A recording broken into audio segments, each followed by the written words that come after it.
साथियों नमस्कार, स्वागत है आपका कलाम एकेडमी के डिजिटल प्लेटफॉर्म पे। मैं हूं प्रवीण चौधरी। साथियों, हम आयोगों की बात कर रहे थे और आयोगों की इस श्रृंखला के अंदर आज हम अंतिम 2 आयोग पढ़ेंगे जो आपके सबसे महत्वपूर्ण आयोग भी हैं। एक आयोग हम पढ़ेंगे आज नीति आयोग, एक हम संस्था पढ़ेंगे लोकपाल। तो आइए शुरू करते हैं। हमारा जो पहला आयोग है आज वह है नीति आयोग। नीति आयोग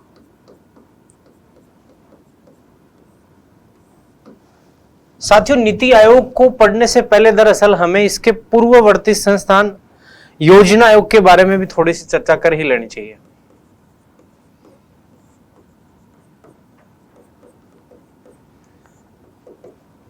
क्या है, देखिए, जब भी कोई देश आजाद होता है तो आजाद होने के बाद में अपने विकास और देश के कल्याण के लिए कोई ना कोई विकास का मॉडल चुनता है और हमने वो मॉडल चुना, याद रखना, समाजवाद,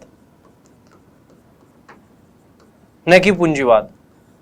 और इसे समाजवाद का जो मॉडल है इसको धरातल स्तर पे लागू करने के लिए हमने क्या किया, हमने आपका जो रूस है वहां से प्रेरणा लेके पंचवर्षीय योजनाओं की शुरुआत की। कौन सी योजनाओं की शुरुआत की? पंचवर्षीय योजनाओं, जिनको हालांकि अब समाप्त कर दिया गया है। 12 पंचवर्षीय योजनाएं टोटल चली और 2012 से 17 अंतिम 12वीं पंचवर्षीय योजना अब समाप्त हो गई। ये जो पंचवर्षीय योजनाएं थी, इनके निर्माण और क्रियान्वयन के लिए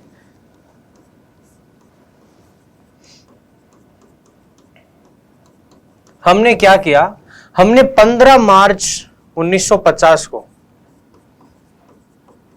आपका ये जो आयोग है, योजना आयोग, इसकी हमने, याद रखिए साथियों, कर दी स्थापना। क्या कर दी? स्थापना कर दी हमने। किसकी? योजना आयोग की। कब की? 15 मार्च 1950 को। किस लिए? पंचवर्षीय योजनाओं के निर्माण और क्रियान्वयन के लिए हमने इसकी स्थापना कर दी 15 मार्च 1950 को, योजना आयोग की। आगे साथियों हम बात करें, ये जो योजना आयोग है यह इस सिद्धांत पे काम करता था कि टॉप टू बॉटम, किस सिद्धांत पे काम करता था? टॉप टू बॉटम, यानी एक बंद एसी के कमरे में 5-10 लोग बैठकर इस विविधता वाले देश के अंदर, जहां हर 10 किलोमीटर के बाद में आपको विविधता मिलेगी, उसके अंदर एक कमरे से पूरे देश के लिए नीति का निर्माण कर देते थे। और मुझे नहीं लगता कि हम बिना विविधता को देखे हुए, जांचे हुए, यदि नीति को सभी राज्यों के लिए, सबके लिए समान एक साइज, मतलब सब फिट करेंगे उसके अंदर, तो मुझे नहीं लगता कि विकास अच्छे से हो सकता है। आपको भी ये लगता होगा, सरकार को भी ये लगा। सरकार ने क्या किया, इस योजना आयोग को 13 अगस्त 2014 को समाप्त करने की घोषणा कर दी। क्या कर दी? घोषणा कर दी। क्या करने की? समाप्त करने की। कौन से आयोग को? योजना आयोग को। क्यों? क्योंकि यह न तो ये राज्यों से पूछ रहा था कि राज्य कैसे अच्छे से विकास कर सकते हैं, और न ही राज्यों की भौगोलिक परिस्थितियों को, विविधताओं को देख रहा था। इसलिए सरकार ने इसको क्या कर दिया, ये तर्क देते हुए 23 अगस्त 2014 को समाप्त करने की घोषणा कर दी। योजना आयोग भी, आपकी जानकारी के लिए मैं बता दूं, एक कार्यकारी आदेश द्वारा गठित आयोग था। इसका गठन है वो प्रधानमंत्री और मंत्री परिषद के कार्यकारी आदेश के द्वारा हुआ था। यह एक सलाहकारी निकाय था, यह संवैधानिक निकाय नहीं था, सांविधिक निकाय भी नहीं था, यह एक कार्यकारी आदेश द्वारा गठित निकाय था, जिसको समाप्त करने की घोषणा कब की? 13 अगस्त 2014। इसके बाद में समाप्त हो गया। समाप्त होने के बाद में जो आयोग अस्तित्व में आता है वो है नीति आयोग। नीति आयोग। और सरकार क्या करती है? नीति आयोग की स्थापना कर देती है।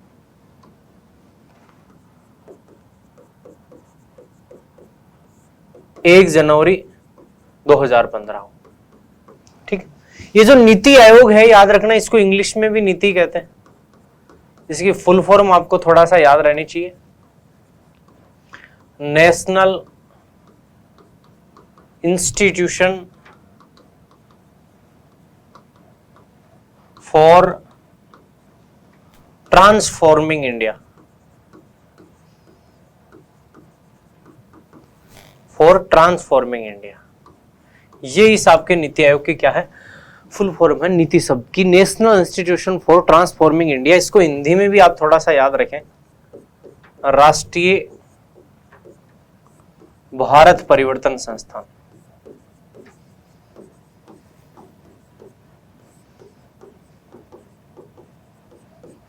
क्या नाम है?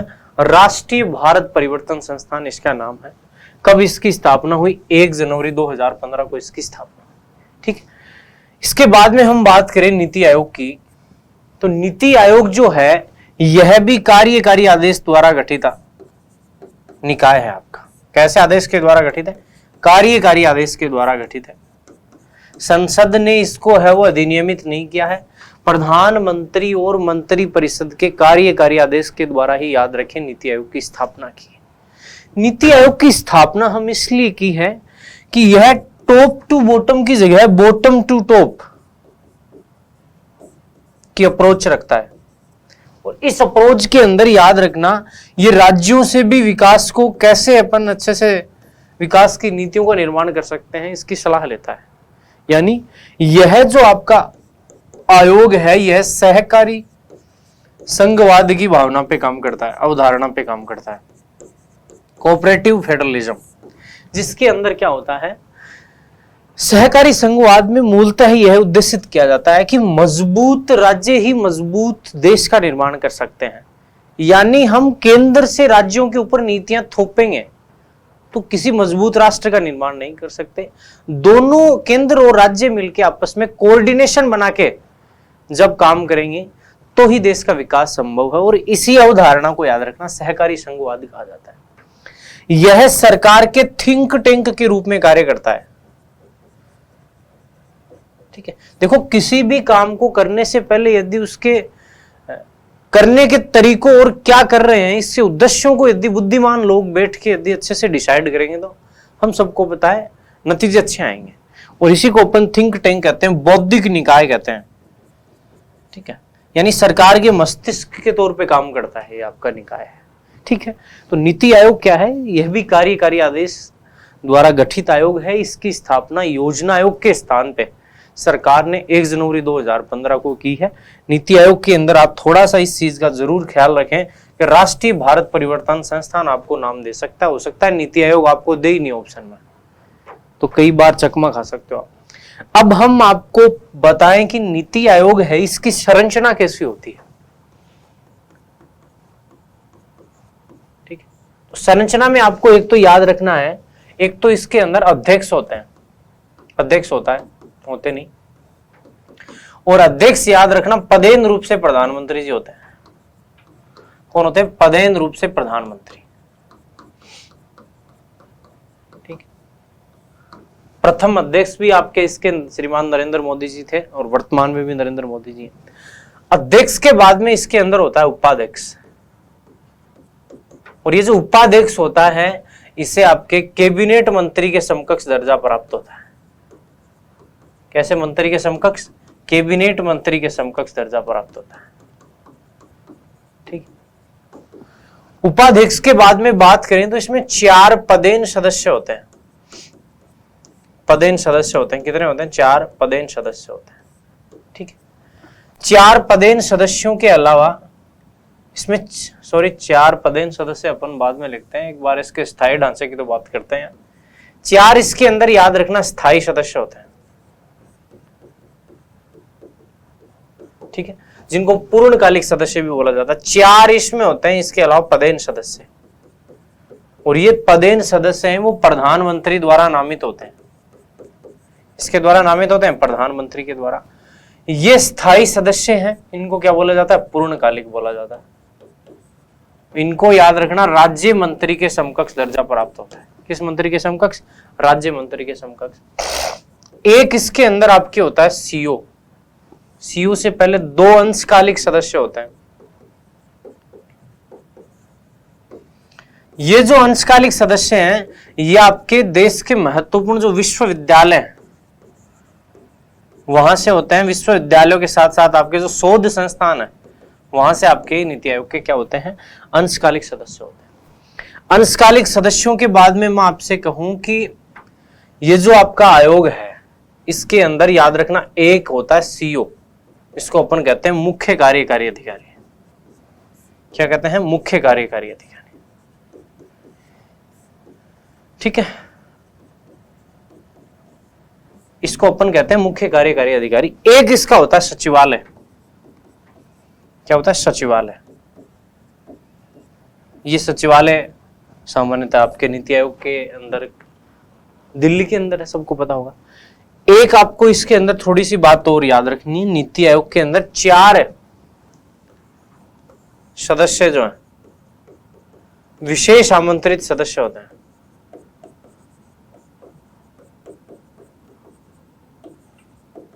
विशेष आमंत्रित सदस्य होते हैं, ठीक है। वर्तमान में ये 4 है, हालांकि इनकी संख्या निर्धारण करना काम है, वो याद रखिए सारे के सारे बच्चे किसका है, ये आप याद रखें कि प्रधानमंत्री का है, ठीक है। तो इसमें एक अध्यक्ष होता है, उपाध्यक्ष होते हैं, 4 स्थायी सदस्य होते हैं, 4 पदेन सदस्य होते हैं। इसके अलावा आपके 2 अंशकालिक सदस्य होते हैं, एक सीईओ होता है, मुख्य कार्यकारी अधिकारी जिसको बोलते हैं। इसके अंदर इसके अलावा विशेष आमंत्रित सदस्य भी होते हैं जो प्रधानमंत्री द्वारा नामित होते हैं। इसके बाद में आप थोड़ा सा इसमें इंपॉर्टेंट याद रखें, इसमें एक होती है आपकी शासी परिषद, जिसको अपन गवर्निंग काउंसिल कहते हैं, ठीक है। और ये जो शासी परिषद होती है, इसके अध्यक्ष होते हैं प्रधानमंत्री जी। कौन होते हैं? प्रधानमंत्री। और इसके अंदर कौन शामिल होता है शासी परिषद के अंदर? तो ये आप याद रखें कि इसके अंदर सभी राज्यों के और केंद्र शासित प्रदेशों के मुख्यमंत्री, और जिनके अंदर मुख्यमंत्री नहीं है वहां के याद रखना इसके अंदर कौन शामिल होते हैं? राज्यपाल शामिल होते हैं, ठीक है। तो ये शासी परिषद होती है। इसमें खास बात ये है कि देखिए आप, मुख्यमंत्री शामिल होते हैं राज्यों के, यानी कि कहीं ना कहीं नीति आयोग आपको, आपके राज्य हैं उनको प्रतिनिधित्व प्रदान करता है। ये चीज आप जरूर हमेशा याद रखें। शासी परिषद के बाद में इसके अंदर जरूरत के हिसाब से क्षेत्रीय परिषदों का गठन कर सकता है प्रधानमंत्री। इसका गठन कर सकता है क्षेत्रीय परिषदों का, रीजनल काउंसिल्स का, ठीक है। याद रखना, क्षेत्रीय परिषदों का गठन करता है प्रधानमंत्री एक निश्चित अवधि के लिए। गठन कौन करता है? प्रधानमंत्री करता है। इसमें क्या होता है, 2 या 2 से अधिक राज्य होते हैं, उनके विशेष मामलों के निपटारे के लिए याद रखना क्षेत्रीय परिषदों का गठन होता है। कौन करता है? प्रधानमंत्री करता है, निश्चित कार्यकाल के लिए करता है। इसमें आपको थोड़ा सा इंपॉर्टेंट याद रखना है कि ये जो क्षेत्रीय परिषद है, इसका जो अध्यक्ष होगा वो याद रखना अध्यक्ष होगा आपके नीति आयोग का उपाध्यक्ष। कौन होगा? नीति आयोग का उपाध्यक्ष होगा, याद रखना। याद रखना, नीति आयोग की क्षेत्रीय परिषद का गठन प्रधानमंत्री द्वारा निश्चित कार्यकाल के लिए राज्यों के लिए किया जाता है। इसका अध्यक्ष होगा नीति आयोग का उपाध्यक्ष। खास बात, इसके जो सदस्य होंगे, मैंने कहा 2 या 2 से अधिक राज्यों के आपके वो किसी विशेष मामले के निपटारे के लिए क्षेत्रीय परिषदों का गठन होता है, जहां मान लो कोई विशेष योजनाएं चलानी है विकास से संबंधित। तो याद रखना, जो राज्य संबंधित राज्य हैं, उन संबंधित राज्यों के मुख्यमंत्री इसके अंदर आपके सदस्य होंगे। कहीं मुख्यमंत्री नहीं है तो वहां याद रखना कौन शामिल होंगे? उपराज्यपाल इसके अंदर होंगे, ठीक है। ये चीज आप इसके अंदर थोड़ी सी नोटिस करें। ये उपाध्यक्ष वाला आप याद रखना थोड़ा सा। मुझे लगता है कि आपको पूर्णकालिक ढांचा ये आपको समझ में आ गए होंगे कौन कौन होते हैं नीति आयोग के अंदर। अब आपके करंट के लायक एक छोटी छोटी बात पूछ लेता हूं आपको, उम्मीद है कि आप बता पाओगे। तो अध्यक्ष आपको याद रखना है नीति आयोग के अंदर वर्तमान में कौन है? तो याद रखना नरेंद्र मोदी जी हैं। कौन है? नरेंद्र मोदी जी। पदेन रूप से प्रधानमंत्री होता है, पहले अध्यक्ष भी ये थे, वर्तमान के अंदर भी यही नरेंद्र मोदी जी होंगे। हम बात करें उपाध्यक्ष की, तो उपाध्यक्ष याद रखना राजीव कुमार की जगह नए आए हैं सुमन के बेरी। याद रखना, नीति आयोग के प्रथम उपाध्यक्ष आपको हमेशा याद रखना डॉक्टर अरविंद पनगड़िया। कौन थे? डॉक्टर अरविंद पनगड़िया। द्वितीय अध्यक्ष आपके नीति आयोग के हैं प्रोफेसर राजीव कुमार, और राजीव कुमार के इस्तीफा देने के बाद में नीति आयोग के उपाध्यक्ष बने हैं तीसरे उपाध्यक्ष, याद रखना सुमन के बेरी। ये नए बने हैं, आपकी दृष्टि से बड़े इंपॉर्टेंट साबित हो सकते हैं, ठीक है। तो अध्यक्ष हो गए, उपाध्यक्ष हो गए। प्रथम उपाध्यक्ष बताया मैंने अरविंद पनगड़िया, द्वितीय उपाध्यक्ष मैंने बताया आपको कौन है, प्रोफेसर राजीव कुमार हो गए। इसके बाद में हम बात करें नीति आयोग के सीईओ की, जो आपका मुख्य कार्यकारी अधिकारी होता है। ठीक है, तो मुख्य कार्यकारी अधिकारी आपको पता है तो अमिताभ कांत, कौन है, डॉक्टर अमिताभ कांत है। ठीक है, ये आप याद रखना। और नीति आयोग के प्रथम जो सीईओ थे वो आपको याद रखने, सिंधु श्री खुल्लर, सिंधु श्री खुल्लर, कौन है, सिंधु श्री खुल्लर। ठीक है, और नीति आयोग के विशेष सचिव कौन है, नीति आयोग के विशेष सचिव तो डॉक्टर के राजेश्वर राव, ये नीति आयोग के वर्तमान के अंदर याद रखना विशेष सचिव। अध्यक्ष कौन है, प्रधानमंत्री। उपाध्यक्ष सुमन के बेरी हैं। मुख्य कार्यकारी अधिकारी अमिताभ कांत हैं। विशेष सचिव आपके हैं डॉक्टर के राजेश्वर राव। मैं आपसे पूछ लूं कि नीति आयोग के वर्तमान के अंदर स्थायी सदस्य कौन कौन है, तो आपका जवाब क्या होगा बताइए। तो याद रखना, नीति आयोग के वर्तमान के अंदर स्थायी सदस्य हैं, एक तो आपके doctor Vinod Paul, Vinod Kumar Paul, VK Paul भी कहा जाता है इनको। ठीक, एक है आपके डॉक्टर विजय कुमार सारस्वत, जिनको विके सारस्वत भी कहा जाता है। ठीक है, एक है आपके इसके अंदर रमेश चंद, कौन है, एक है आपके इसके अंदर रमेश चंद। ये है जो रमेश चंद है, इनके याद रखना, ये तो है कृषि विशेषज्ञ। विनोद पॉल है आपके कोई पब्लिक हेल्थ से रिलेटेड है, ये याद रखना डीआरडीओ के अंदर पहले सचिव रहे हुए हैं आपके डॉक्टर विजय कुमार सारस्वत। ठीक है, तो ये स्थायी सदस्य, एक पद इसके अंदर याद रखना क्या है, रिक्त है। मुझे लगता है कि यहां तक आपको बात समझ में आ गई होगी। अब मैं आपसे पूछ लूं कि नीति आयोग के अंदर वर्तमान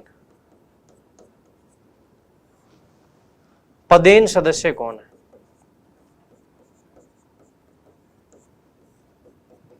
तो बताइए पदेन सदस्य कौन है। पहले पदेन सदस्य हैं, याद रखना, आप देश के माननीय गृह मंत्री अमित शाह। दूसरे पदेन सदस्य हैं, याद रखना, राजनाथ सिंह जी, कौन है, राजनाथ सिंह जी। तीसरे आपके नीति आयोग के अंदर याद रखना पदेन सदस्य हैं, निर्मला सीतारमण, कौन है, निर्मला सीतारमण। चौथे जो आपके अंतिम सदस्य हैं वो हैं कृषि मंत्री आपके नरेंद्र सिंह तोमर।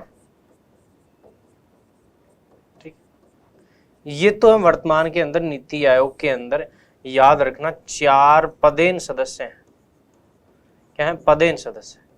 ठीक है, वहीं अगर मैं आपसे ये पूछ लूं कि नीति आयोग के अंदर वर्तमान में विशेष आमंत्रित सदस्य कौन है, विशेष आमंत्रित सदस्य, तो ये भी आपको याद रखने हैं, कौन है बताइए। तो याद रखना, नीति आयोग के अंदर वर्तमान में विशेष आमंत्रित सदस्यों की यदि बात करें तो पहली बात तो देश के परिवहन मंत्री नितिन जयराम गडकरी। ठीक, दूसरे आपके वाणिज्य मंत्री आपने देखा होगा कॉमर्स मामलों के पीयूष गोयल। ठीक है, पहले रेल मंत्री थे। ठीक है, और वर्तमान जो रेल मंत्री आपके अश्विनी वैष्णव, ये भी याद रखना वर्तमान के अंदर क्या है, आपके नीति आयोग के अंदर विशेष आमंत्रित सदस्य हैं। फिर मैं आपसे पूछ लूं कौन है, तो याद रखना सामाजिक न्याय एवं अधिकारिता मंत्री आपके वीरेंद्र कुमार खटीक। ठीक है, एक आपने नाम सुना होगा स्टैटिकल एंड प्रोग्राम मिनिस्टर है, याद रखना राव इंद्रजीत सिंह, गुड़गांव से आपके सांसद हैं। ये आपके वर्तमान के अंदर इसके क्या है, विशेष आमंत्रित सदस्य हैं। ठीक है, थोड़े से नाम ज्यादा हैं लेकिन आपको थोड़ा सा ध्यान रखना है इसके। नीति आयोग के अंदर से मतलब करंट अफेयर्स का इनपुट डाल के अगला आपसे अच्छा प्रश्न पूछ सकता है। ठीक है, मैंने ज्यादा बातें नहीं पढ़ी हैं, आपको ये देखना है कि नीति आयोग के अंदर कौन कौन क्या क्या होता है। ठीक है, तो मैंने आपको बताया कि कोई भी देश जब आजाद होता है, कोई भी देश जब आजाद होता है तो वह अपने विकास के लिए एक आजादी का मॉडल चुनता है, और हमने चुना समाजवाद। समाजवाद के लिए पंचवर्षीय योजनाएं चुनी। पंचवर्षीय योजनाओं के निर्माण के लिए हमने स्थापना की 15 मार्च 1950 को योजना आयोग की। लेकिन ये आयोग सिर्फ कागजों के अंदर काम करता था, धरातल स्तर के ऊपर काम नहीं करता था, और राज्यों के ऊपर अपनी नीतियों को थोपता था, जो कि एक अच्छी बात नहीं थी। इसलिए क्या किया गया, 13 अगस्त 2014 को नीति आयोग को तो स्थापना की घोषणा कर दी और इसको समाप्त करने की घोषणा कर दी। ठीक है, और यह जो आयोग था यह कार्यकारी आदेश के द्वारा गठित आयोग था, यानी सरकार ने क्या किया, एक कार्यकारी आदेश दे दिया मंत्रिपरिषद ने, और इससे इसकी स्थापना हुई। इसके बाद में मैं आपसे पूछूं नीति आयोग क्या है, तो नीति आयोग की स्थापना तो मैंने बता दी 1 जनवरी 2015 को हुआ। National institution for transforming India, Hindi में कहते हैं राष्ट्रीय भारत परिवर्तन संस्थान, कार्यकारी आदेश द्वारा गठित निकाय है। यह सलाहकारी निकाय है, कार्यकारी आदेश द्वारा गठित निकाय है, बॉटम टू टॉप अप्रोच पे काम करता है, यानी राज्यों के विकास के साथ केंद्र के विकास की बात करता है, राज्यों से समय समय पर सलाह लेता है, सरकार के थिंक टैंक के रूप में कार्य करता है, सहकारी संघवाद की भावना पे काम करता है, जिसके अंदर यह महसूस किया जाता है कि मजबूत राज्य ही मजबूत देश का निर्माण करते हैं। इसके अलावा मैंने आपको बताया कि इसकी संरचना कैसी है, तो नीति आयोग की संरचना में ये आपके अध्यक्ष होते हैं, प्रधानमंत्री जी होते हैं, उपाध्यक्ष कैबिनेट मंत्री के समकक्ष दर्जा प्राप्त होता है, 4 स्थायी सदस्य होते हैं, 4 पदेन सदस्य होते हैं आपके जो प्रधानमंत्री द्वारा नामित होते हैं, 2 अंशकालिक सदस्य होते हैं जिन्होंने विश्वविद्यालय और शोध संस्थानों से होते हैं, एक आपका सीईओ होता है, इसके अलावा सचिवालय होते हैं। इसके अलावा विशेष आमंत्रित सदस्य भी होते हैं, याद रखना, जिनको प्रधानमंत्री नामित करता है। एक आपको नीति आयोग के अंदर ये जरूर याद रखना, एक तो शासी परिषद होती है जिसका अध्यक्ष आपके प्रधानमंत्री, सदस्य आपके मुख्यमंत्री और उपराज्यपाल होते हैं, गवर्निंग काउंसिल। एक क्षेत्रीय परिषद है, 2 या 2 से अधिक राज्यों से जुड़ी जो आपकी विकास प्रक्रियाएं हैं उनके लिए गठन की जाती है। याद रखना, गठन प्रधानमंत्री द्वारा किया जाता है, लेकिन अध्यक्ष नीति आयोग के तो अध्यक्ष प्रधानमंत्री हैं, लेकिन इस क्षेत्रीय परिषद जो प्रधानमंत्री द्वारा गठित होती हैं, इनका अध्यक्ष आपको थोड़ा सा याद रखना है, उपाध्यक्ष है। सदस्य वो राज्य जिनसे संबंधित है, वहां के मुख्यमंत्री और उपराज्यपाल होंगे। फिर वर्तमान के अंदर कौन है, तो नरेंद्र मोदी जी आपके इसके अध्यक्ष हैं।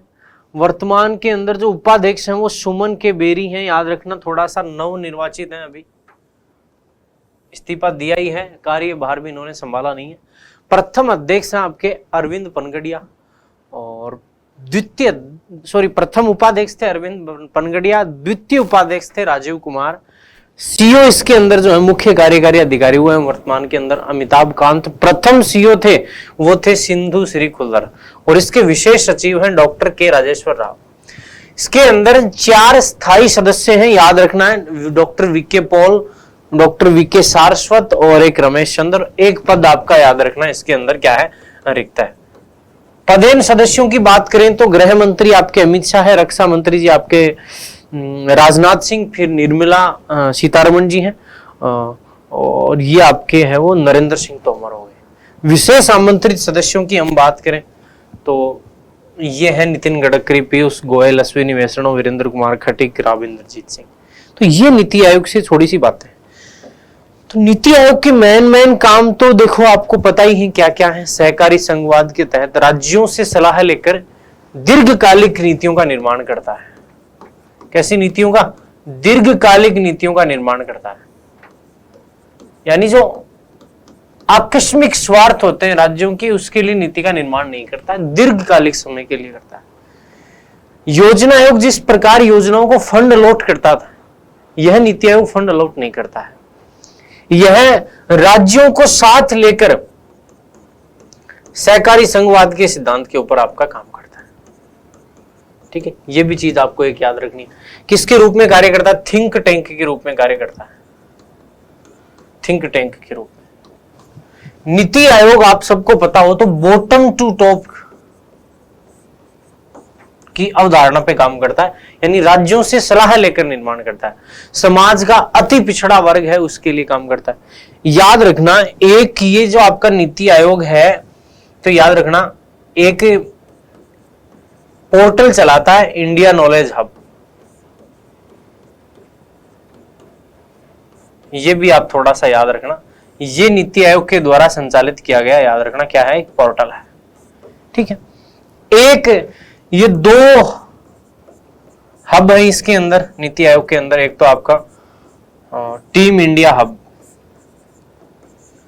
ठीक है, और एक आपका इसके अंदर हब है इनोवेशन एंड नॉलेज हब।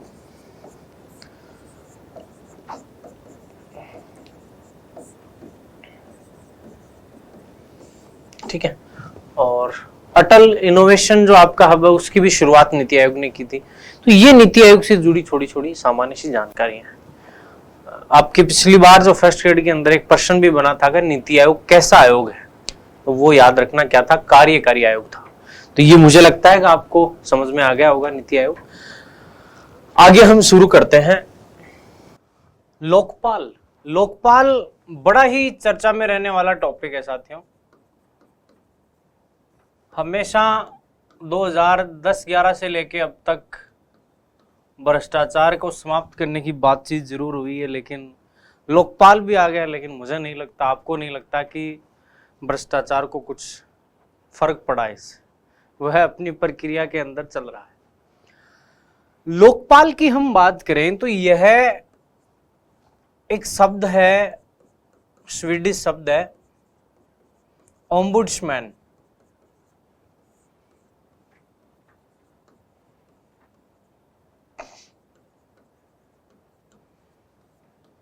और ये जो ओम्बुड्समैन है ये 1809 के अंदर पहली बार भ्रष्टाचार संबंधी मामलों की जांच और शिकायत केंद्र के रूप में स्वीडन में स्थापित किया गया था। एक कार्यालय था।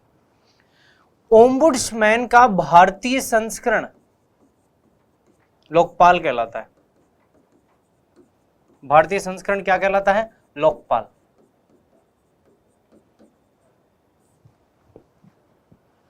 यानी हमने इसका नाम चेंज करके हमारे यहां लोकपाल शब्द को इस्तेमाल किया है। ओम्बुड्समैन का अर्थ होता है जन सुनवाई करने वाला,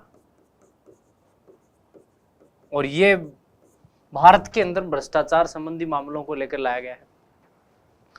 भारत में लोकपाल शब्द का प्रयोग सबसे पहले 1963 के अंदर, आप याद रखें, लक्ष्मीमल सिंघवी ने किया था।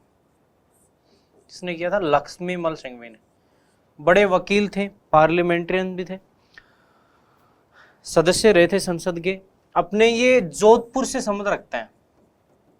ठीक है, ये भी आप की जानकारी के लिए बता ही देता हूं मैं। तो इन्होंने सबसे पहले लोकपाल और लोकायुक्त का कॉन्सेप्ट दिया था। भारत में जो लोकपाल है यह एक संस्था है, न कि कार्यालय। इसका खुद का अपना एक स्ट्रक्चर है।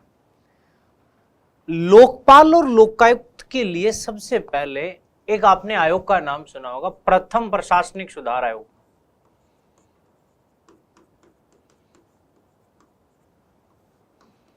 ये जो प्रथम प्रशासनिक सुधार आयोग था,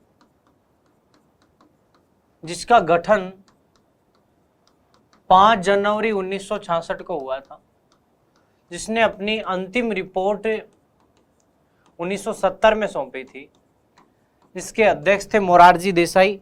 और मोरारजी देसाई के त्यागपत्र देने के बाद में, याद रखना, इसके अध्यक्ष बने थे, आप सबको पता है, के हनुमंतैया, जिसकी हम पहले भी बात कर चुके हैं। ये जो आपका प्रथम प्रशासनिक सुधार आयोग है, इस प्रथम प्रशासनिक सुधार आयोग ने 1968 के अंदर अपनी अंतरिम रिपोर्ट जारी की थी एक, और उस अंतरिम रिपोर्ट के अंदर इसने भारत के अंदर भ्रष्टाचार संबंधी मामलों के निवारण के लिए सरकार को सलाह दी कि यह केंद्रीय स्तर पर लोकपाल और राज्यों के अंदर, याद रखना, किसकी स्थापना करें? लोकायुक्त की स्थापना करें। सरकार ने इस अंतरिम रिपोर्ट को धरातल स्तर के लिए है वो अमल लाने की कोशिश की। और पहली बार देश के अंदर इंदिरा गांधी की सरकार ने मई 1968 के अंदर लोकपाल और लोकायुक्त संबंधी अधिनियम है, इसको याद रखना, लोकसभा में पेश किया। किसके अंदर पेश किया? लोकसभा में पेश किया। लेकिन ये सारा का सारा मामला हो गया असफल। लोकपाल का समय गठन नहीं हो पाया। 1968 से चली ये प्रक्रिया है, इसके अंदर 10 से अधिक प्रयास हुए लोकपाल को संसद के अंदर कानूनी रूप देने के, लेकिन सारे के सारे हैं उनका अंतिम नतीजा आया असफल। अन्ना जी ने आंदोलन किया, रामदेव बाबा ने भ्रष्टाचार संबंधी मामलों को लेकर, उस समय पूरा देश कांग्रेस के खिलाफ हो गया। तो कांग्रेस को क्या हुआ, मजबूरी के अंदर एक अधिनियम लाना पड़ा, लोकपाल एवं लोकायुक्त अधिनियम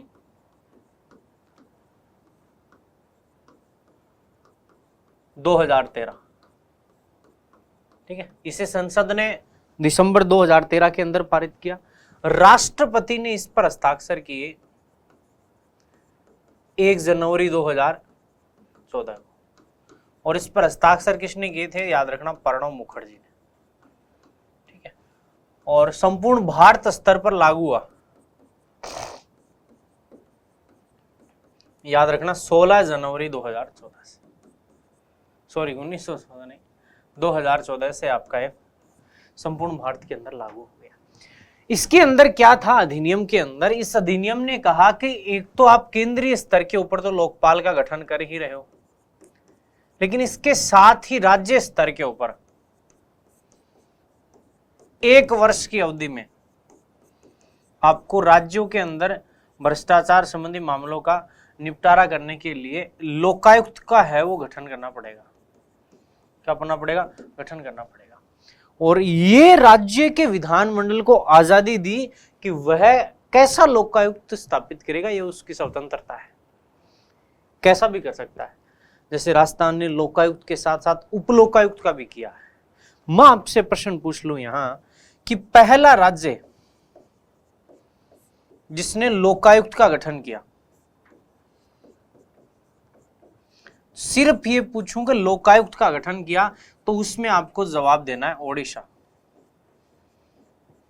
ठीक है, जबकि मैं ये आपसे प्रश्न पूछ लूं कि पहला राज्य जिसने अधिनियम बनाकर, एक्ट बनाकर लोकायुक्त का गठन किया, याद रखना, ओडिशा ने ये काम किया था 1970 के अंदर। ठीक है, जबकि आपका जो पहला राज्य जिसने एक्ट बनाकर लोकायुक्त का गठन किया वह राज्य है महाराष्ट्र। और महाराष्ट्र ने, याद रखना, यह काम किया था 1971 के अंदर। ठीक है, ओडिशा ने लागू तो 1970 में किया, लेकिन अधिनियम का निर्माण किया था 1983 के अंदर। जबकि हम बात करें हमारे प्यारे राजस्थान की, कि राजस्थान ने काम कब किया, तो याद रखना, राजस्थान ने यह काम किया आपके फरवरी 1973 के अंदर। और राजस्थान देश का तीसरा राज्य था जिसने लोकायुक्त का गठन किया। राजस्थान के अंदर तो लोकायुक्त के साथ साथ उपलोकायुक्त भी है। हालांकि अन्य राज्यों की अपेक्षा में अपन देखें तो भारत का राजस्थान का लोकायुक्त थोड़ा बहुत ही उदासीन श्रेणी का है। इसके पास बहुत कम शक्तियां हैं, जिनके आगे हम कार्यों के अंदर बात करेंगे। तो याद रखना, भारत में जो वर्तमान के अंदर लोकायुक्त है उसका गठन लोकपाल एवं लोकायुक्त अधिनियम 2013 को हुआ था। इस पर राष्ट्रपति ने 1 जनवरी 2014 को हस्ताक्षर किए थे। संपूर्ण देश के अंदर लागू हुआ था 16 जनवरी 2014 से। इसमें क्या था कि लोकपाल के साथ साथ राज्य स्तर पे लोकायुक्तों के गठन का भी प्रावधान था। पहला राज्य जिसने गठन किया वो है ओडिशा 1970 में, इसने अधिनियम बनाया 83 में। पहला राज्य जिसने एक्ट बनाकर किया वो है महाराष्ट्र, राजस्थान ने किया 1973। अब हम बात करते हैं लोकपाल की संरचना की। लोकपाल की संरचना कैसी है भैया? बड़ा अच्छा प्रश्न बन सकता है यहां से। तो याद रखना, लोकपाल के अंदर एक तो है अध्यक्ष, और अध्यक्ष के साथ हैं वो सहायता के लिए हैं, अधिकतम सदस्य हैं 8। कितने सदस्य हो सकते हैं? अधिकतम 8। तो कुल मिला के मेरा कहना है कि 9 सदस्यीय निकाय है, यानी अपन कह सकते हैं कि ये लोकपाल है वो बहुसदस्यीय संस्था है, ठीक है, न कि एक पद है। लोकपाल कोई पद नहीं है, लोकपाल एक संस्था है जिसमें एक अध्यक्ष और कितने सदस्य होते हैं साथियों? 8 सदस्य होते हैं। ये जो सदस्य हैं इनमें 50% सदस्य हैं वो याद रखना न्यायिक सदस्य होते हैं। कौन सी श्रेणी के सदस्य होते हैं? न्यायिक। ये जो न्यायिक सदस्य हैं ये या तो आपके सर्वोच्च न्यायालय से होंगे। कौन से न्यायालय से होंगे? सर्वोच्च न्यायालय से। या फिर होंगे ये आपके उच्च न्यायालय से। ये जज भी हो सकता है, वकील भी हो सकता है, ठीक है, दोनों है इसमें। अध्यक्ष जो आपका होगा वो उच्चतम न्यायालय का या तो होगा मुख्य न्यायाधीश या फिर होगा अन्य न्यायाधीश, ठीक है। चयन समिति डिसाइड करती है। इसके अलावा जो बच गए 50% सदस्य वो होंगे गैर न्यायिक, लेकिन इन्हें अपने अपने क्षेत्र के अंदर 25 वर्ष का प्रशासनिक अनुभव होना चाहिए। कैसा अनुभव होना चाहिए? 25 वर्ष का प्रशासनिक अनुभव। साथ में 50% गैर न्यायिक सदस्य हैं, इनमें एससी का प्रतिनिधित्व होना चाहिए, एसटी का होना चाहिए, ओबीसी का होना चाहिए, महिलाओं का प्रतिनिधित्व होना चाहिए, और साथ के अंदर देश के अंदर जो अल्पसंख्यक हैं उनका भी साथियों याद रखना इनके अंदर क्या होना चाहिए? प्रतिनिधित्व होना चाहिए। तो ये आपके लोकपाल की संरचना है। एक अध्यक्ष, 8 सदस्य, 50% सदस्य होंगे न्यायिक, 50% सदस्य होंगे गैर न्यायिक। ये जो आपके सदस्य हैं, लोकपाल है, इसके अध्यक्ष व सदस्यों की नियुक्ति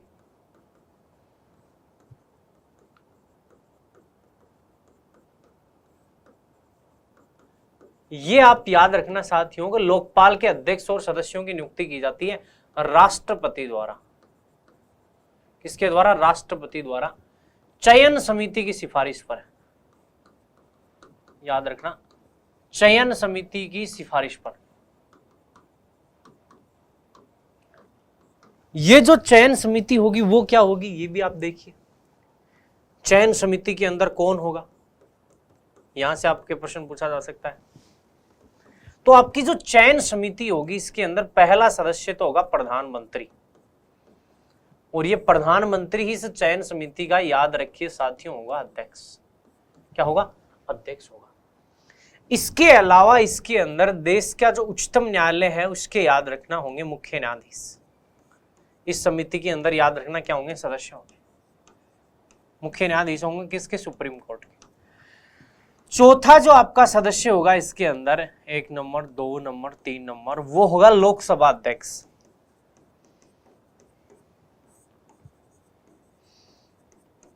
जो वर्तमान में ओम बिरला है। चौथे अध्यक्ष होंगे इसके अंदर लोकसभा में सबसे बड़े विपक्षी दल का नेता, ठीक है।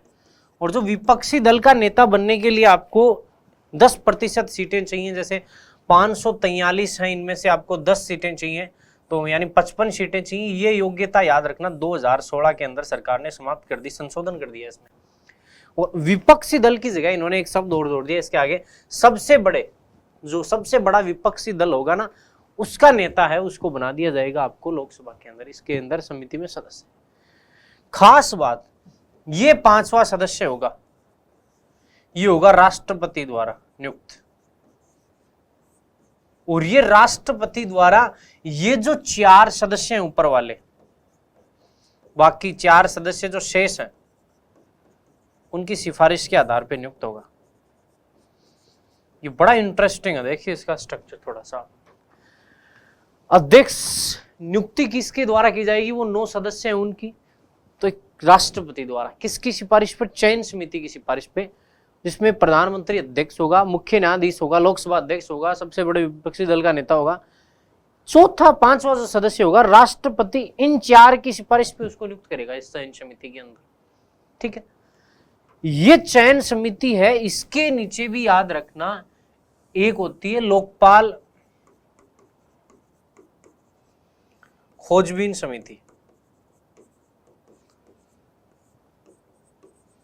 क्या होता है कि लोकपाल के अध्यक्ष और सदस्यों के लिए कार्मिक मंत्रालय नोटिफिकेशन निकालेगा कि कोई अध्यक्ष और सदस्य बनने का इच्छुक है तो अपना फॉर्म जमा कराइए। वो जो आएंगे सदस्य जिनके आवेदन आएंगे उनको शॉर्ट लिस्ट करती है, याद रखना, आपकी ये खोजबीन समिति शॉर्ट लिस्ट करके देगी इस चयन समिति को। चयन समिति अंतिम तौर पे फाइनल करके किसको प्रदान करेगी? राष्ट्रपति को। तो ये थोड़ा सा इसके अंदर याद रखिए, बड़ा इंपॉर्टेंट फैक्ट है। एक आप इसके अंदर याद रखें कि ये जो आपका अध्यक्ष होगा, इसे याद रखना, भारत के उच्चतम न्यायालय के सीजेआई जो मुख्य न्यायाधीश है उसके बराबर दर्जा प्राप्त होगा। सदस्य हैं उनको अन्य न्यायाधीश के बराबर दर्जा प्राप्त होगा। ये चीज आप जरूर थोड़ा सा याद रखें, ठीक है। फिर मैं आपसे पूछ लूं कि लोकपाल के अध्यक्ष तथा सदस्यों का टेन्योर कार्यकाल कितना होगा? तो आपको बेझिझक बताना है कि 5 वर्ष होगा, और याद रखना 70 वर्ष अधिकतम होगा, जो भी पहले। ये इनका क्या होगा? कार्यकाल, ठीक है। मैं आपसे पूछ लूं कि क्या ये पुनर्नियुक्ति के पात्र हैं? पुनर्नियुक्त हो सकते हैं? तो याद रखना नहीं हो सकते। स्पष्ट तौर पे लिखा हुआ है लोकपाल एवं लोकायुक्त अधिनियम 2013 के अंदर कि ये पुनर्नियुक्त नहीं हो सकते। सेवानिवृत्ति के बाद भी लाभ का पद धारण नहीं कर सकते, चुनाव भी नहीं लड़ सकते, इस बात का भी उल्लेख है, वरना सामान्यतः उल्लेख होता नहीं। ये चीज आप याद रखें। हटाने की प्रक्रिया क्या है इनकी? कौन हटाएगा इन्हें? ठीक है। नियुक्ति याद रखना राष्ट्रपति करेगा, तो त्याग पत्र भी याद रखना ये सदस्य अपना देंगे राष्ट्रपति को, ठीक है। हटाने की प्रक्रिया क्या है? तो याद रखना लोकपाल एवं लोकायुक्त अधिनियम जो आपका है उसके अध्यक्ष तथा सदस्यों को हटाने की प्रक्रिया ये है कि यदि संसद के 100 सदस्य, इसमें वो आपका सिस्टम नहीं है राज्यसभा के 50 चाहिए, लोकसभा के चाहिए, नहीं, संसद के 100 सदस्य कोई प्रतिवेदन तैयार करके और याद रखना राष्ट्रपति को दे कि ये मामला उकचो कर रहा है, गड़बड़ कर रहा है और पद का सही इस्तेमाल नहीं कर रहा है, कदाचार है, पदाचार किया है, तो राष्ट्रपति क्या करेगा? इस मामले की जांच करवाएगा सर्वोच्च न्यायालय से। किसे करवाएगा? सर्वोच्च न्यायालय से। सर्वोच्च न्यायालय से करवाएगा जांच, और जांच में ये पाए जाएं दोषी, तो दोषी पाए जाने पर इनको क्या करेगा? राष्ट्रपति हटाता है। क्या करता है? हटाता है। ये चीज आपको याद रह जाएगी। जांच जब सर्वोच्च न्यायालय में चल रही है तो राष्ट्रपति लोकपाल के अध्यक्ष और सदस्यों को निलंबित भी कर सकता है। ये फैक्ट भी आप थोड़ा सा इसके अंदर याद रख सकते हैं। कार्यकाल 5 वर्ष, नियुक्ति पुनर्नियुक्ति हो सकती है, नहीं हो सकती। हटाने की प्रक्रिया राष्ट्रपति हटाता है संसद के 100 सदस्यों से प्राप्त प्रतिवेदन के आधार पर। संसद के अंदर किसी प्रकार की कार्रवाई, बहुमत परीक्षण नहीं होता, ये जरूर आप याद रखें। हटा दिया। अब मैं आपसे पूछ लूं कि लोकपाल जो आपका है इसके अंदर याद रखना एक पद और होता है, यही लिख देता हूं मैं, कार्यवाहक अध्यक्ष का। और ये कार्यवाहक अध्यक्ष भी याद रखना बनाएगा राष्ट्रपति। सदस्यों में से किसी एक को याद रखना क्या बनाया जा सकता है? कार्यवाहक अध्यक्ष बनाया जा सकता है, ठीक है। मैं आपसे कुछ बात कर लूं कि लोकपाल के जो अध्यक्ष और सदस्य हैं, लोकपाल क्या क्या कर सकता है, किन किन की जांच करता है? तो याद रखना ये प्रधानमंत्री की भी जांच कर सकता है। प्रधानमंत्री भी याद रखना लोकपाल के सीमित दायरे में आता है। कैसे दायरे में आता है? सीमित दायरे में आता है। ये चीज आप जरूर याद रखें, ठीक है। जैसे मान लीजिए प्रधानमंत्री भारत की रक्षा से जुड़ा कोई मामला है, विदेश सेवा से जुड़ा मामला है, अंतर्राष्ट्रीय संबंध है, लोक व्यवस्था है, उससे जुड़ा यदि कोई मामला है, परमाणु ऊर्जा से जुड़ा मामला है, उन मामलों में तो लोकपाल जांच नहीं कर सकता, लेकिन उन परिस्थितियों को छोड़कर भी प्रधानमंत्री की जांच हो सकती है। आपके सरकार के अंदर जितने भी देश के अंदर संसद सदस्य हैं, मंत्रीगण हैं आपके, चाहे वो सेवानिवृत्त हो चाहे वर्तमान के अंदर हो, ये जो आपके लोक सेवक हैं, केंद्रीय स्तर के उनकी जांच कर सकता है, ए बी सी डी और जो आपके सारे के सारे वर्ग हैं उनकी। विदेश सेवा में कार्यरत किसी व्यक्ति की भी याद रखना आपका लोकपाल जांच कर सकता है। ये नहीं कि यार मैं तो जर्मनी में घोटाला करता हूं, IFS हो आप और जर्मनी में घोटाला कर दिया, नहीं, लोकपाल आप पे कार्रवाई कर सकता है। याद रखें हमेशा। आपको इसमें नोटिस ये याद रखना है, कार्रवाई किन पे नहीं कर सकता, तो याद रखना सर्वोच्च न्यायालय, है ना, और याद रखना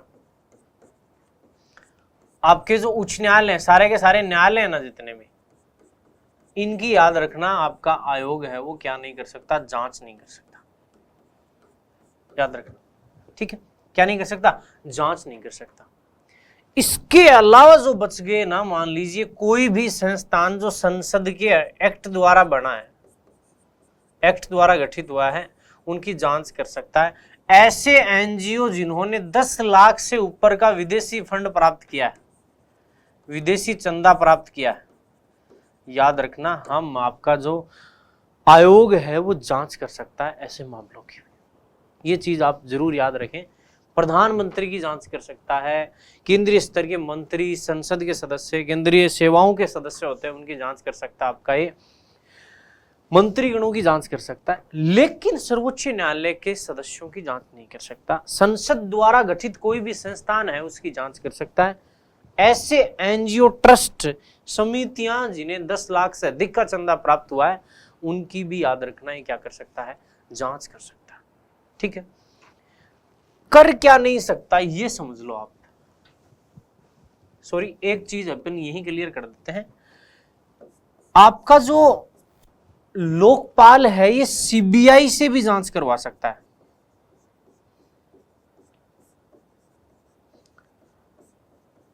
अब आप कहोगे कि सर CBI तो केंद्र सरकार के अधीन आती है, उसी के अधीन कार्य करती, तो मान लो केंद्र सरकार का ही कोई मंत्री है, उसके खिलाफ भ्रष्टाचार की जांच करनी है, तो लोकपाल कैसे निष्पक्ष हुआ, आपके CBI कैसे निष्पक्ष होगी। तो याद रखना, CBI जब लोकपाल के द्वारा निर्देशित किसी मामले में जांच करती है तो इसमें साफ साफ लिखा गया है कि उस समय CBI, याद रखना, लोकपाल के प्रति उत्तरदायी होती है। क्या होती है, उत्तरदायी होती है। ठीक है, खास बात ये और है कि लोकपाल का स्वयं का न्यायालय होता है, जांच न्यायालय होता है, खुद के पास जांच करने के लिए, याद रखना, स्वयं का क्या है, इसके पास कोर्ट है और उससे आपके जांच करवा सकता है। ठीक है, इसके अलावा मैं आपसे कहूं कि कोई भी लोक सेवक है या आरोपी व्यक्ति, दोषी व्यक्ति है, उसकी याद रखना संपत्ति जब्त कर सकता है, जब्त कर सकता है। जब्त करने में नहीं आ रही है, कुर्क भी कर सकता है, याद रखना, ये थोड़ा सा इसका स्पेशल पॉइंट है। किसी भी लोक सेवक की CBI से जांच करवा सकता है। कर क्या नहीं सकता, तो ये आप जरूर याद रखना, आपका जो लोकपाल है वह 7 वर्ष से पुराने मामले नहीं देखता। ये चीज आप जरूर याद रखें, 7 वर्ष से पुराने मामलों में जांच नहीं करता है।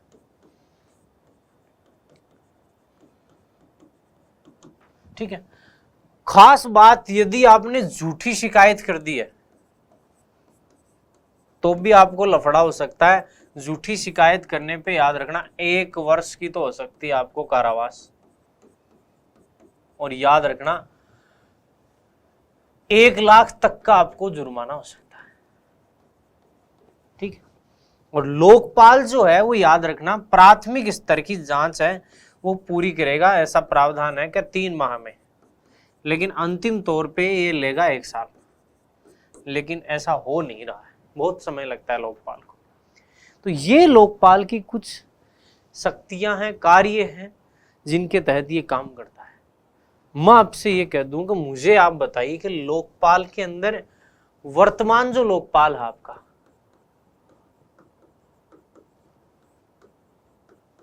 उसका गठन याद रखना कब किया सरकार ने, तो याद रखना 19 मार्च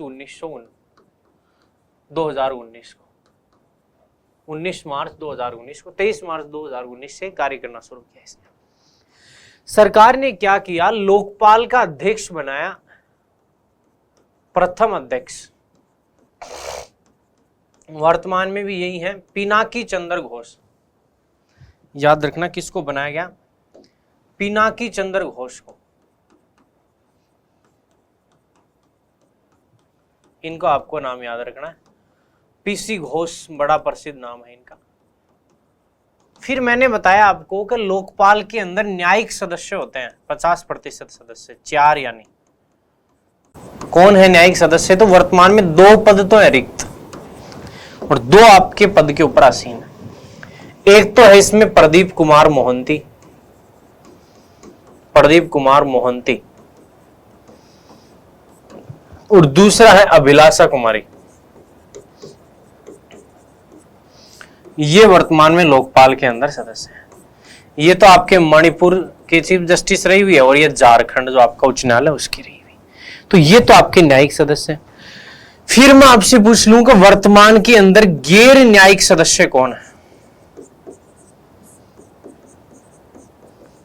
तो गैर न्यायिक सदस्य आप याद रखें सारे के सारे बच्चे। पहला तो आपको याद रखना अर्चना रामसुंदरम,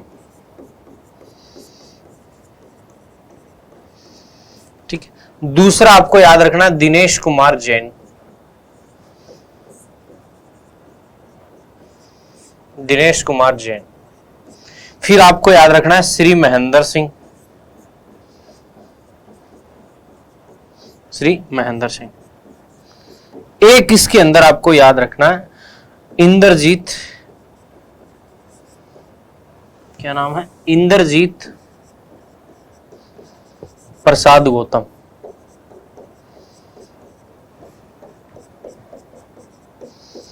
ये आपको याद रखना है, ठीक है। तो ये वर्तमान में आपके लोकपाल की क्या है, संरचना है। थोड़ा सा आप देखिए इसके अंदर क्या है आपका लोकपाल।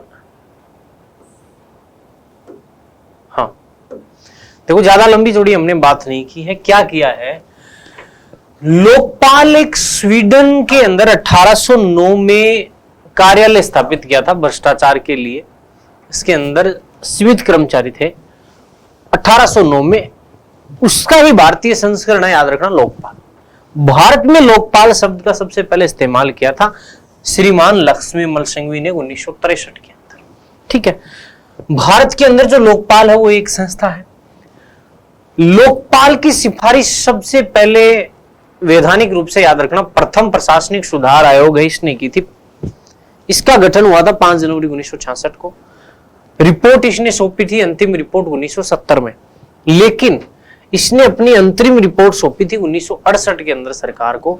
उसके आधार पर सरकार लोकपाल और लोकायुक्त को कानूनी दर्जा देने के लिए पहली बार लोकसभा के अंदर आपके क्या लेके आई थी, मई 1968 में प्रस्ताव लेके आई, जो पारित नहीं हो सका। तो ये प्रयास असफल रहा। 10 से अधिक प्रयास हुए लोकपाल को, अनेक सरकारों ने प्रयास किए लोकपाल लाने के लिए, लेकिन मामला आपका सेट नहीं हो पाया। तो क्या हुआ, 2013 के अंदर अंतिम प्रयास हमारा सफल हुआ। लोकपाल एवं लोकायुक्त अधिनियम 2013 जिसे अपन कहते हैं, राष्ट्रपति पर इसने हस्ताक्षर किए 1 जनवरी 2014 को। किसने? प्रणब मुखर्जी ने। भारत स्तर पर ये याद रखना लागू हुआ आपके 16 जनवरी 2014 के अंदर। इसके अंदर क्या था? इसके अंदर था कि राष्ट्रीय स्तर के ऊपर एक तो आपके लोकपाल का गठन होगा, साथ ही 1 वर्ष की अवधि के अंदर लोकपाल की तर्ज पे राज्यों के अंदर भी आपको लोकायुक्त का गठन करना पड़ेगा। मैं आपसे पूछ लूं कि पहला राज्य जिसने लोकायुक्त का गठन किया, तो आपको बताना है ओडिशा। ओडिशा ने 1970 में किया था। फिर मैं आपको कहूं कि 1983 के अंदर इसने अधिनियम का निर्माण किया था, जबकि पहला राज्य जिसने एक्ट बना के लागू किया वो है आपका महाराष्ट्र 1971 में। राजस्थान ने 1973 के अंदर लोकायुक्त और उप लोकायुक्त का भी गठन किया था। आगे हम बात करें लोकपाल की संरचना की, तो लोकपाल एक बहुसदस्यीय निकाय है, जिसमें एक तो होता है अध्यक्ष। अध्यक्ष की सहायता के लिए होते हैं आपके अधिकतम 8 सदस्य, ठीक है। ये जो सदस्य हैं, यानी अपन कह सकते हैं कि लोकपाल आपका कैसा निकाय है, बहुसदस्यीय निकाय है। 50% सदस्य लोकपाल के होने चाहिए न्यायिक, यानी या तो सर्वोच्च न्यायालय के या फिर उच्च न्यायालय के, आपके उच्चतम न्यायालय के अंदर सदस्य होने चाहिए। फिर 50% सदस्य मैंने बताया कि गैर न्यायिक होने चाहिए, और इनमें SC, ST, OBC और महिला अल्पसंख्यक वर्ग को भी तरजीह मिलनी चाहिए। अध्यक्ष हमेशा याद रखना उच्चतम न्यायालय का CJI बनेगा, सॉरी CJI क्या बनेगा, हाँ, सीजीआई बनेगा या फिर अदर न्यायाधीश बनेगा। अध्यक्ष को उच्चतम न्यायालय के मुख्य न्यायाधीश के बराबर दर्जा प्राप्त होगा और 8 सदस्यों को अन्य न्यायाधीशों के बराबर दर्जा प्राप्त होगा। मैंने कहा कि लोकपाल के अध्यक्ष और सदस्यों की नियुक्ति की जाती है राष्ट्रपति के द्वारा एक चयन समिति की सिफारिश पर। चयन समिति का मुखिया होता है प्रधानमंत्री, सदस्य होते हैं मुख्य न्यायाधीश होता है, लोकसभा अध्यक्ष होता है, लोकसभा में सबसे बड़े विपक्षी दल का नेता। ये संशोधन किया गया इसके अंदर 2016 के अंदर, ये जरूर आप याद रखें। राष्ट्रपति द्वारा 5वां सदस्य है वो इन 4 सदस्यों की सिफारिश पर नियुक्त किया जाता है। इस चयन समिति को भी सदस्य ड्राफ्ट करके देती है लोकपाल खोजबीन समिति। फिर मैंने आपको कहा कि त्याग पत्र कौन देता है, तो राष्ट्रपति को देते हैं। अपना कार्यकाल 5 वर्ष या 70 वर्ष जो भी, पहले पुनर्नियुक्ति का प्रावधान नहीं है। हटाने की प्रक्रिया संसद के 100 सदस्य एक प्रतिवेदन तैयार करके देंगे और उसके आधार पर राष्ट्रपति सर्वोच्च न्यायालय में जांच करवाएगा। जांच में दोषी पाने पर हटा सकता है। जांच के दौरान अध्यक्ष और सदस्यों को, लोकपाल के अध्यक्ष और सदस्यों को निलंबित भी किया जा सकता है। फिर मैंने कहा क्या क्या कर सकता है, प्रधानमंत्री जैसे बड़े पद की भी जांच कर सकता है। इसका मतलब आप समझ सकते हो कि इसके अंदर सख्ती तो है। बस अब प्रधानमंत्री को कुछ दायरों के अंदर छूट मिली है, जैसे भारत की विदेश नीति का मसला हो, सुरक्षा रक्षा से जुड़ा मामला हो, परमाणु ऊर्जा या कार्यक्रमों से जुड़ा मसला हो, इनमें नहीं कर सकते। संसद सदस्य, मंत्रीगण, ABCD चारों वर्ग के आपके केंद्रीय अधिकारी हो गए, IPS IAS हो गए, इन सब की अब वो जांच कर सकता है, चाहे वो सेवानिवृत्त हो चाहे वो कार्यरत हो। जबकि राजस्थान के अंदर लोकायुक्त की कहानी खराब है, इसमें सेवानिवृत्त की नहीं कर सकता, मुख्यमंत्री की मतलब बहुत कम शक्तियां प्राप्त हैं, कुछ भी नहीं है, लोकपाल खत्म है राजस्थान में। तो ये समझो आप, सर्वोच्च न्यायालय और उच्च न्यायालय के न्यायाधीशों की जांच नहीं कर सकता। ये तो आपको पता है क्यों नहीं कर सकता, वो तो बहुत न्यायिक निकाय है। जबकि ये तो याद रखना, लोकपाल तो क्या है आपका सांविधिक निकाय है, याद रखना। कैसा निकाय है? सांविधिक निकाय है, ठीक है। संसद ने एक्ट बना के किया है, उस संस्था का भी जांच कर सकता है। ट्रस्ट है, NGO है जिसने 10 लाख से अधिक का विदेश फंड प्राप्त किया, उसकी भी जांच कर सकता है। CBI से जांच करवा सकता है। जांच करते समय CBI लोकपाल के प्रति उत्तरदायी होगी। साथ में लोकपाल का स्वयं का जांच दल होता है, याद रखना आप, स्वयं का न्यायालय होता है। फिर मैंने आपको क्या बताया कि यह दोषी व्यक्तियों को सजा नहीं दे सकता, सजा देने की सलाह दे सकता है। इसलिए अपन कह सकते हैं कि लोकपाल, याद रखना, आपका अर्धन्यायिक आयोग है, एक प्रकार की अर्धन्यायिक संस्था है। 7 वर्ष से पुराने मामलों की जांच नहीं कर सकता। झूठी शिकायत पाने पे 1 लाख का उस पे जेल जुर्माना दे सकता है, और जुर्माना दे सकता है 1 लाख तक का, और 1 वर्ष की कारावास दे सकता है। प्राथमिक स्तर पर 3 महीने में किसी मामले को निपटाने की बात की गई, जबकि 1 साल में तो निपट ही जाना चाहिए, लेकिन ऐसा हो नहीं रहा है। फिर मैंने कहा कि वर्तमान जो लोकायुक्त है वो कब अस्तित्व में आया, पहली बार भारत में लोकायुक्त का कब गठन किया गया, तो याद रखना 19 मार्च 2019 को, और 23 मार्च को क्रियाशील हुआ। अध्यक्ष बने पिनाकी चंद्र घोष, PC घोष। न्यायिक सदस्य वर्तमान में 2 हैं, एक तो आपके प्रदीप कुमार मोहंती, एक अभिलाषा कुमारी। गैर न्यायिक सदस्य इसमें अर्चना रामसुंदरम, दिनेश कुमार जैन, श्री महेंद्र सिंह और आपके इंद्रजीत प्रसाद गौतम इसके अंदर सदस्य हैं, ठीक है। तो ये मैंने आपको क्या किया है, मेन तौर के ऊपर लोकपाल को अच्छे से समझाने की कोशिश की है। हमारे लगभग आयोग पूर्ण हो चुके हैं। फिर मिलेंगे आपसे, इसी के साथ धन्यवाद।